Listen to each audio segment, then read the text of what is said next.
Hello, everybody. My name is Bill Luzniski. This is the PRC Rants on the Ruling Class podcast, and I've got my cohort Todd here with us today. And you know what?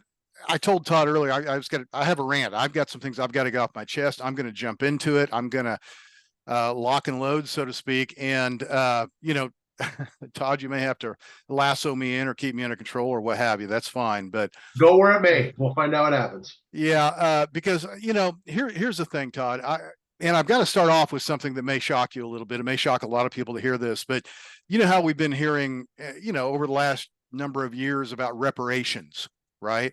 How our government is so evil and everything. It needs to pay reparations to the Yeah. people, especially certain segments of the society and all this kind of stuff.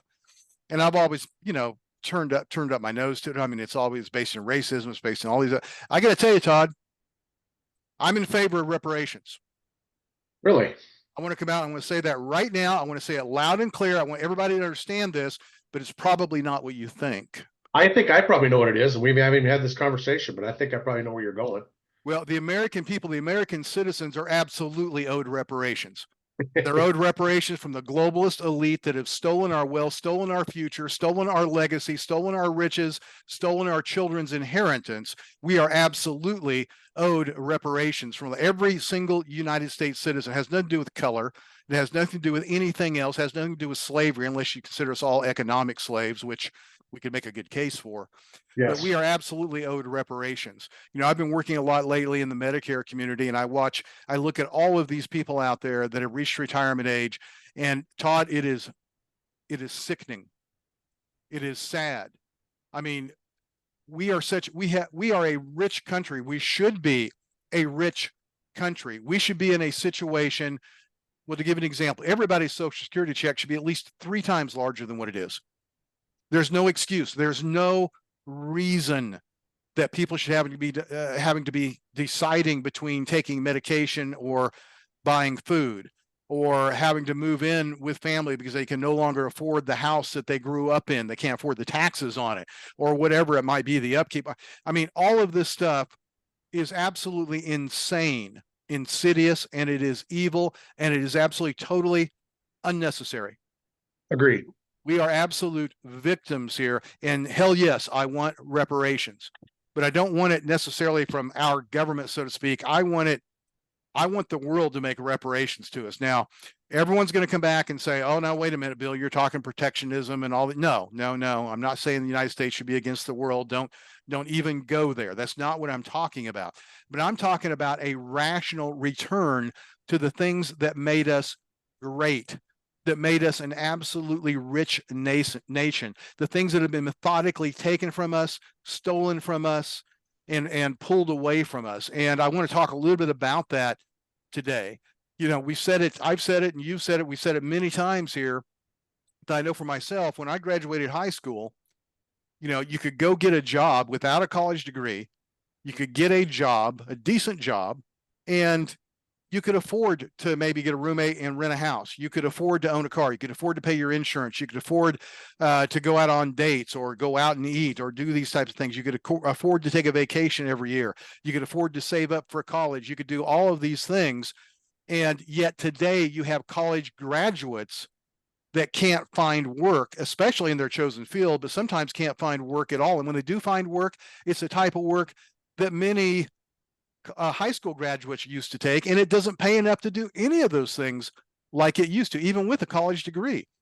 This doesn't happen by accident, or maybe I should say it's a result of us not paying attention to what made us great in the first place. It may not have been by design that we ended up that way, that our economy ended up like this, but it certainly is a side effect of what we've let the globalists do to us. And we need to understand how this happened on just a very basic level. And I feel like most people don't get this. And I hope I'm not coming off like I'm preaching down to people, but I think this needs to be explained in very succinct, simple terms so that we can all have a broad 10,000 foot altitude view of what's really happened to us. Because we are in a situation, let's go back to the United Nations for a second. The United Nations, regardless of why it was originally founded, Todd, the United Nations very quickly became a situation where the rest of the world gangs up on the United States and does everything they can to hold us back. And the biggest analogy that I can give on that is a man and woman or a family that wins a big lottery. What's one of the first things that happen? You hear it all the time. All of these relatives they've never heard of before, and friends of the family, everybody comes out of the woodwork, right? Saying, hey, you need to give us this, or you need to give us that, or whatever, or you owe us, or, you know, whatever it might be. And they try to make you feel guilty if you don't go out there and give them something. Well, that's what the rest of the world has done to the United States forever and ever. We became rich because we were based in a meritocracy. And we're going to talk about that more. But the whole idea, the whole premise of this country, whether you're an immigrant, whether you're second generation, fifth generation, 10th generation, didn't make any difference. The whole idea of our country was you can work hard, and based upon merit, based upon the sweat of your brow and or the power of your intellect and your industry, you could go out there and you could give your kids a better life than what you have got. That's been what made our country great, because you're rewarded for achievement. You're rewarded for success. You're rewarded for putting in hard work. You're rewarded for achieving things and contributing to society as a whole. That's what made us great. But what happened is we had all these other countries, because the United States became so rich and so powerful. All these other countries coming in via the United Nations. I'm just using that as an example, but it's one example among many. But all these other nations came to us and started making us feel guilty. Well, you're so rich, you need to give us money. You need to help us out here. You need to give us these grants. You need to donate these things to us. You need to give us this foreign aid. You need to help us out economically and industrially. And all of, instead of putting our country first, they guilted us, they guilted our politicians, they guilted our public into saying, well, yeah, you know, we're a rich country, so yeah, we can afford to give this away. We can afford to do that. We can afford to do all of this. Not really understanding, I don't think, how we're robbing from our own children, robbing from our future. But the point is this, even that probably would have been okay. But, you know, instead of sticking to our guns, instead of saying, look, we're not going to give you fish, but we will teach you how to fish. Instead of saying, look, we'll teach you how to achieve in your own country. We'll teach you how to make your own country wealthy. We'll teach you how to establish a rule of law, so you have a level playing field to where everybody can rise up and achieve, and your individual greatness can come up and elevate all of your society. Instead of teaching all those principles of democracy, capitalism, and meritocracy, instead of doing that, we didn't stick to our guns. We let ourselves be guilted into this idea of giving riches away to other countries. And once they got, quote unquote, rich enough and powerful enough, and they were sucking on the teat long enough to feel like they were entitled, they came back and they started forcing us to, by bribery, corruption, by coming in, getting a hold of our elected officials, by ganging up on us on the international courts, and forcing us to continue to give away our wealth. But it didn't just stop at our piggy banks there. It was no longer just endowments and gifts to other country. They wanted to take our jobs away. They told us we had to ship off all our jobs overseas, and they used the greed of our politicians and our corporate class to open up other markets. They said, look, you can open up these other markets, but you're going to have to do this. You're going to have to give us unfair trade deals. You're going to have to do all these things. And our ruling elite fell prey to that greed. So like Ross Perot used to say, that giant sucking sound you hear. Remember, he talked about NAFTA with all that. So we entered the NAFTA era. We entered the era of where we're shipping off all our jobs, all our resources, all our industry. But then we became prey to a whole bunch of other things too, Todd. I want you to think about the entire climate agenda. The entire climate, now started out as global, going back into a global freeze, remember, back in the old days? Okay, then it changed, and now global warming, and then climate change, all this kind of stuff. Look, the agenda behind this has always been about one thing. It's always been about getting the United States to reduce its energy production, because that's the basis of our wealth. That's the basis of global wealth. So if they can come in and say, no, you can't do that. You can't export that much oil. You can't produce more gasoline. That's fossil. That's terrible. They've invented all of this as an excuse for us to take away the source of our wealth. They did it by taking away our manufacturing power, our industrial power. They did it by taking away our energy production power. And what they've done, and they don't care about the bones they're leaving. They don't care about the husk of our wealth and our greatness, because they're prying it off and stealing it left and right, all of these other countries. And again, they bribed our globalistic elite to go along with it. Half of them aren't smart enough to even know they're being bribed or know how it's happening or know what the result is. And as a result, we've got the cost of mortgages going through the roof. Interest rate, let me tell you something. Interest rates, they don't help Americans. They help bankers get rich. Absolutely. Okay. 100%. So these are all the things we have been subjected to. And it's time to say enough. It's time to come back to our roots. It's time to come back to the idea of a meritocracy. It's time to reject the idea of equity. It's time to reject the idea of guilt being placed upon us. It's time to go back to saying, no, we will lead the world to prosperity, but we'll do it by leadership. We'll do it by example. We'll do it by showing people exactly what a free society, a truly free society, can achieve. And we'll be glad to teach other people how to do it, but you're going to have to earn it. We'll teach you how to fish. We won't give you the fish, except for maybe in extreme circumstances, right? So, these are the things that get overlooked. These are the things that nobody talks about anymore. And these are the things the roots we have to get back to understand if we have if we're going to have a chance of writing the course of our country. It can't be half measures. It has to be measures to go back to these very fundamental types of ideals. Now, I'm guessing I haven't said anything you disagree with at this point. No, in fact, you look at what you laid out there, most of what our corrupt political class, the Uniparty, is doing today is based on that, keeping the middle class broke, keeping us divided by race. If we use the taxpayer dollars to take care of our own people, this country would have free education. It would have free health care. We would not have the black neighborhood issues that we have. We would be able to raise up all Americans, regardless of race, but they don't want that. They want us divided by every little segment that they can divide us by, and they tax us to death and send our money elsewhere to where what our taxes were intended for, they're not used for that at all. Look at the drug problem, the people we have living in the streets. If that money stayed here and we took care of people, we could fight the addiction. We could fight the downtrodden black neighborhoods. There's no reason that as much money as our government collects, that we should have a huge discrepancy in haves and have-nots in this country. We're taxed enough that there should be able to raise everybody up to a level of, you said equity. I'm talking about equal opportunity for everybody in such a way that if you don't make it, it's your fault, not everybody else's fault like they want it to be. So I agree 100% with what you're saying, but the reparations for me goes back to, how do you make it whole? How do you get reparations when the whole banking system, everything that collects money in this country, that the interest rates, everything is so corrupt and it's been illegal basically for so long? How do you get reparations? Well, for me, you've got to scrap the entire thing and start over. Really, I think. And that's where I want to go with this conversation right now. Let's talk about what that looks like. But I want to add one thing to what you just said.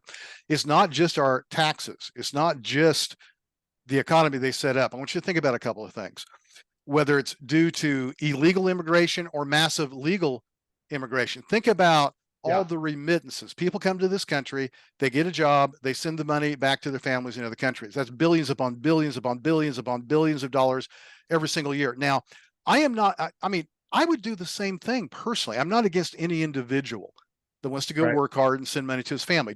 You have to understand that. But as a nation, as a society, we have to understand this is draining our economy in a massive, more than most people ever could possibly realize. Take my word on that.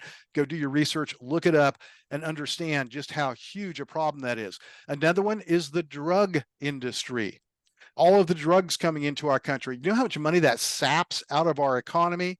And sends directly into the hands of other countries. Like it used to be Colombia and Mexico, still is some, but China is a big part of that now with the fentanyl. All of these different areas are sucking money. The global banking community now is sucking money via interest rates with the Federal Reserve. All the debt we have sucks more money out of our economy, the interest we have to pay on the debt. All of these things are sucking our riches and our resources out of us.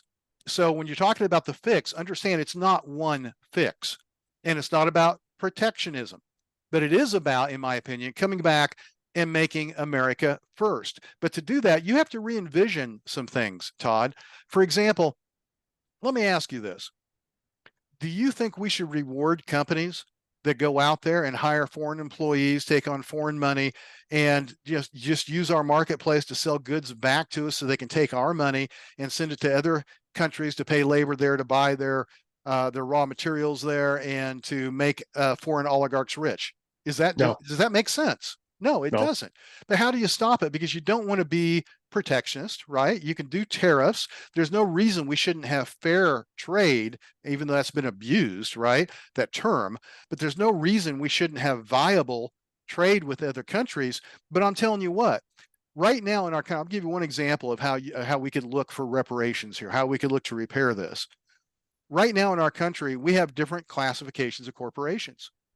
You have S corps, you have C corps, you have all of these other types and designations of corporations. What if we redid that? What if we said, look, you can have domestic American corporations or domestic corporations, and these are people that are they're owned by Americans, that are run by Americans, that buy American products and hire American labor. I don't care where they sell their products, right? If they want to sell them to foreign countries, if foreign countries want to buy them, that's great, which they would. Okay, yeah, they would. but why don't we encourage companies like that by giving them special tax incentives, by giving them special regulatory incentives? What gets reported, what gets rewarded gets repeated. Wouldn't you agree? Well, let me take that one in a little different direction. How much sense does it make for you to better your property or make your property value go up and pay higher taxes as a result of the improvements and stuff that you make to your property? Don't you think it would be better served and it would incentivize people to take care of their property, to do upgrades to their property, to be a good neighbor if you got tax breaks for making your property presentable, for doing that? Why is there so many properties in the United States right now, all across the country, that are not improved upon? They're sitting there as a storage unit for somebody. You know why? Because there's no incentive for them to do it. They get a tax break. They have to pay more taxes if they do it. It's cheap, easy storage for them. There's no way, in my mind, it even makes sense to punish somebody for making their property more valuable to better society. But that's what we do as a country. It's dumb. We punish success, and I want to come back to that because I want to talk about the tax structure. But you're absolutely right. We do punish success, and we need to turn that equation around. And I think there are a lot of good ways to do it out there. I think starting with the corporations like that are one. You can still have foreign corporations, right? But they're going to be taxed differently. Yeah, they're Okay, not going to get the same benefits as an American corporation. exactly. You can even have categories in between. I mean, this all can be talked about or fleshed out at a later time, but the Sure. general idea, the general concept is backwards of what it is now. Now we reward foreign companies to come in, and Massive.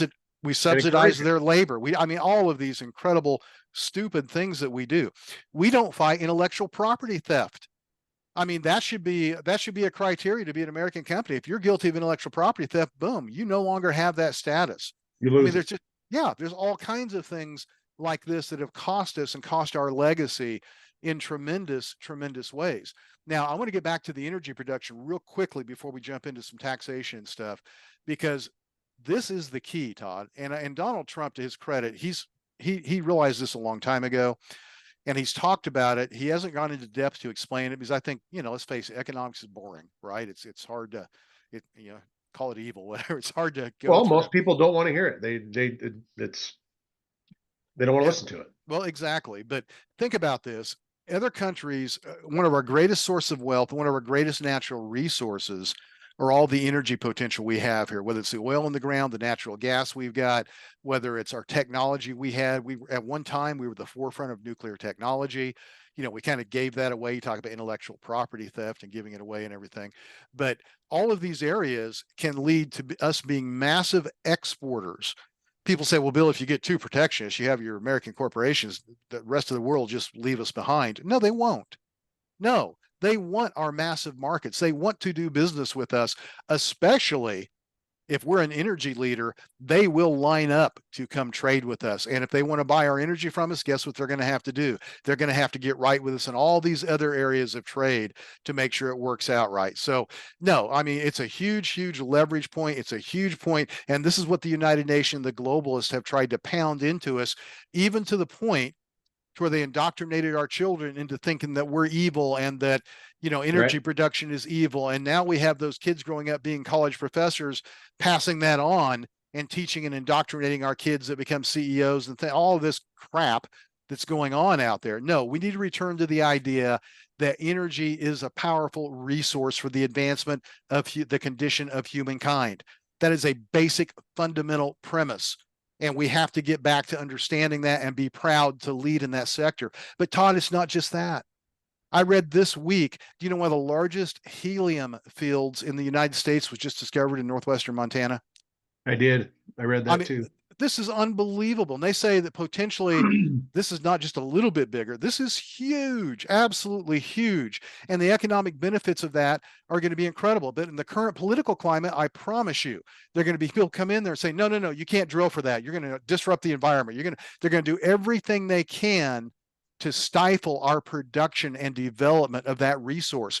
Do you realize, I just heard this a few weeks ago, they just discovered one of the richest deposits of rare earth minerals in, I believe it's Wyoming. It's Idaho or Wyoming. I think it's Wyoming.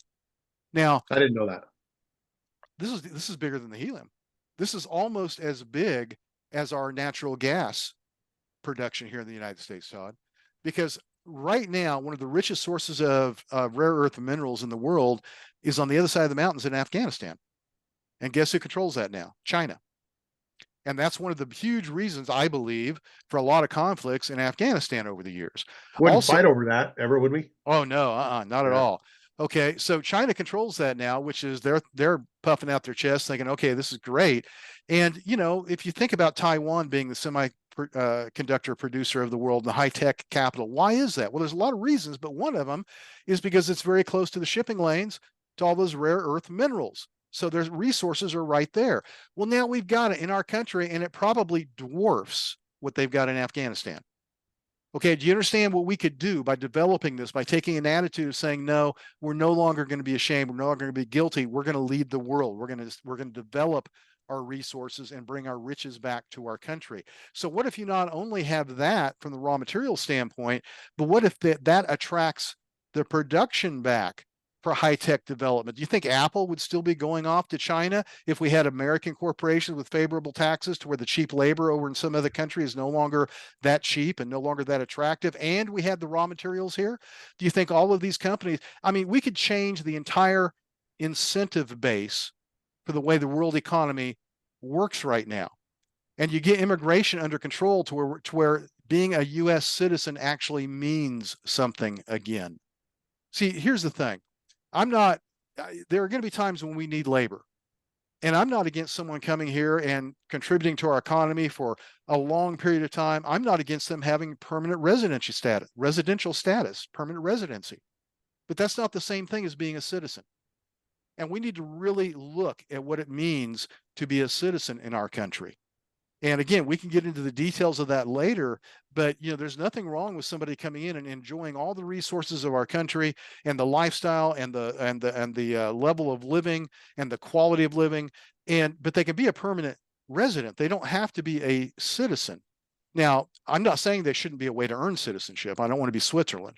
Okay. But on the other hand, these are all things that we can look at and we can figure out, but it's the direction we need to go. Instead of bringing in 1 million illegals today and making them all citizens tomorrow, we need to be looking at how to re-envision all of these types of things. And then finally, I do want to come back to the tax thing you were talking about, because we started talking about reparations. We started talking about slavery. Well, there is nothing that keeps people in economic bondage more than when you penalize their success, than when you penalize their earnings. If a man or a woman goes out and earns something, earns some wealth, and manages to accumulate some wealth by the sweat of their own brow or the power of their intellect or their hard work ethic or whatever it is, they should be able to keep the results of their efforts. And when you go in as a federal government and you confiscate that wealth, when you confiscate those earnings, when you confiscate those profits, we said that what gets rewarded gets repeated. Well, Todd, what happens when you punish something? You get less of it, right? Right. Okay, we want people striving to earn more, to save more, to invest more. We want people making themselves, empowering themselves to be individually wealthy, to make their families great and autonomous, and to lift themselves out of poverty.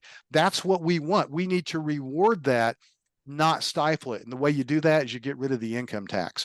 And by the way, that plays beautifully in with our realignment of corporations, because now you go to a consumption tax. I like the fair tax personally. You can debate the ins and outs of it here a little bit, but basically it's exactly what it says. It's fair. It only taxes you on what you spend, not what you earn. It changes the dynamic from a 10,000-foot altitude. Understand, it changes the whole incentive structure of how we live in our society and how we work and how we save and what our priorities are. It eliminates the power. And here's the biggest thing, I think. It eliminates the power of federal politicians and now globalist politicians, the globalist uniparty, to come in and try to social engineer our lives. It eliminates their power to pick winners and losers, and it eliminates their power of crony capitalism. It puts the power back where it belongs, in the hands of the people. So what I'm saying is, you're absolutely right. When you talked about, in the beginning, you said, well, yeah, I'm all in favor of reparations, but how would we get there? It's going to take bold changes. It's going to take great new ideas. It's going to take people willing to talk about it and explore these things without saying, oh, that's crazy, or that'll never happen. No, everything, understand this. If and when Trump wins this election and we take back our government, everything is on the table, Todd. Yeah, I agree. For the first time in our lifetimes, everything Yep. is on the table. So we can't shy away from it. We can't be susceptible to this old style of thinking that says, oh, that'll never happen. Well, no, we have to re-envision everything. And I'm not saying you throw out everything, don't get me wrong, but we need to look at everything and say, okay, and we don't throw out the Constitution. What we're doing, if anything, is we're going back to constitutional precepts. And that's how we rebuild our country. It's how we make our country great again. And that's my rant on the ruling class today. Well, it's let's just say, for sake of numbers, that you take a guy, a family that makes $100,000 a year, and they're paying $33,000 to the government.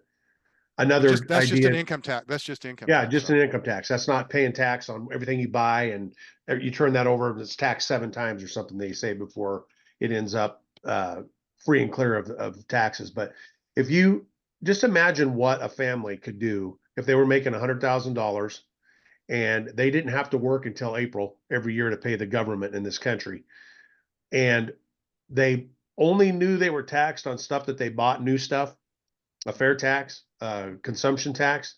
What do you think would happen in this country? Our wealth, our savings, everything like you talked about would go through the roof. We are totally slaves. We're slaves to the grind here in the United States, and that's the way they want it. And the reality of it is, until people start waking up and talking about it, taxes have nothing to do with fair and equitable opportunities in the United States. It's about giving them the money they want to do what they want, to launder it, to make more wealth for their family, to keep us downtrodden and broke, to have to try and work harder to make a little bit more money.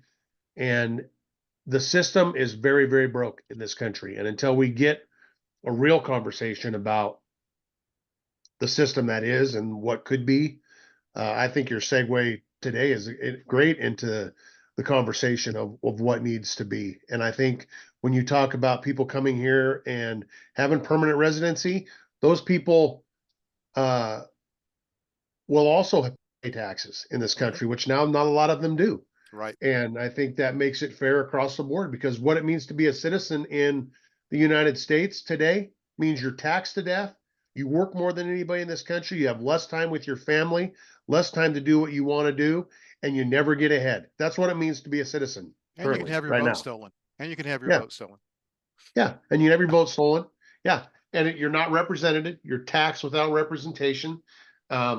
So yeah, I'm for all of this stuff. The reparations, the redoing the corporations.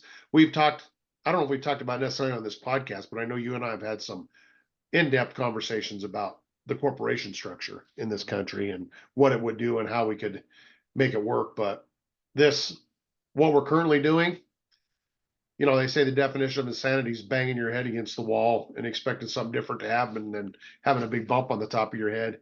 That's really what we're doing. What do we expect? Mhm. We've been doing it. Nobody spoke out about it. We just keep doing it and we keep buying their lies. They keep lying to us and everybody just keeps on doing it. Oh, we need to be taxed because we got to help our neighbor. Fiddlesticks. You Yeah, can and help we your need, neighbor as much as you want if the government to get their hands out of it.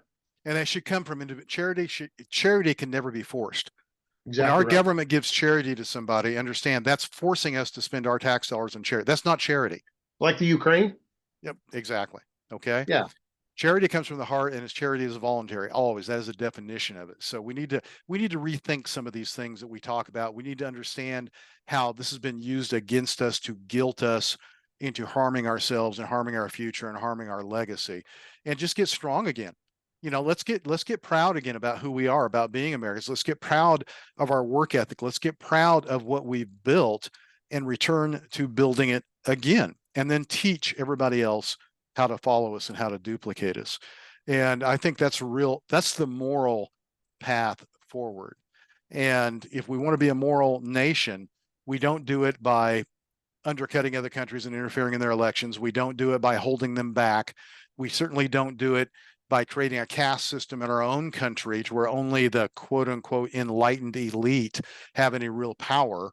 No, what we do is we go back to a meritocracy. We go back to everyone created equal with an equal playing field under the law and allowing success to thrive and then being willing to show people how to duplicate it and follow us. That's the moral foundation of this country, and that's what we need to get back to.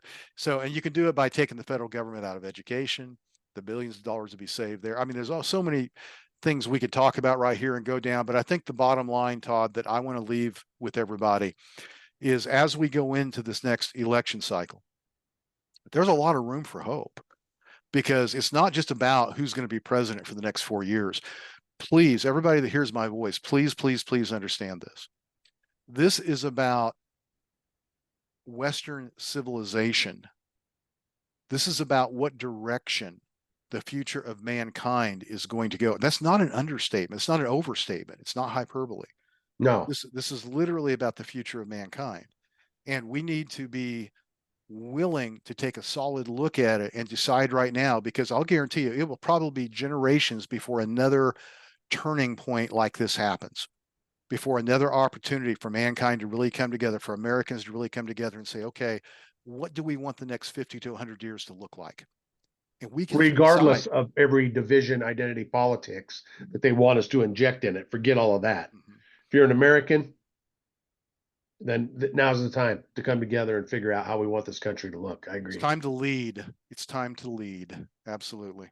Yeah, and you know, you think about the corruption and our system being broken. The whole idea of taxing somebody, taking that tax money, sending it to Washington, and then have to beg back that tax money that come out of your district to bring it back to do whatever project or whatever you think needs done in your district. That is a system that is ripe for corruption and fraud. Why That do you think entices it, that brings it. why do you think all these big city hellhole, Democrat hellholes still exist? It's because of all the federal money that pours in to sustain them when they waste all of their money Yeah. on diversity and equity or some other social engineering program. Instead of doing what they should do with it and being responsible, they waste it, and then they come to the federal government and get bailed out, whether it's a city, whether it's a state, whatever it is. So yeah, we need to go back to meritocracy Yep. and spending money the way it's supposed to be spent. So anyway, Todd, I that's what I had. I just had to kind of get that off my chest today, and I hope you know, if anybody has any questions about it, let us know. I'm more than happy to talk about it anytime. And if anybody has any ideas, man, throw them out here. We'd love to hear them, because now is the time for ideas. Now is the time to have these kind of discussions. Yep. Best time ever, if you ask me, for sure. Well, Bill, thanks. That was totally off the cuff. We didn't do any preparation for that, so I enjoyed it. It was good listening to what you had to say, and you know, made me think through a lot of things as I was listening to you. That brought up a lot of questions of why do we do things the way we do? I mean, that's a legit there's no rhyme or reason other than just we've been conditioned to do it, and that's just what we do. But think through that, and as I say all the time, it's always a great day to be an American. We live in a free country, and maybe we ought to free our thoughts to the way the things ought to work. But communism still sucks. All those isms still sucks. And we'll catch you guys on the next one. Thanks. See ya. Thank you, everybody. Thanks, Todd.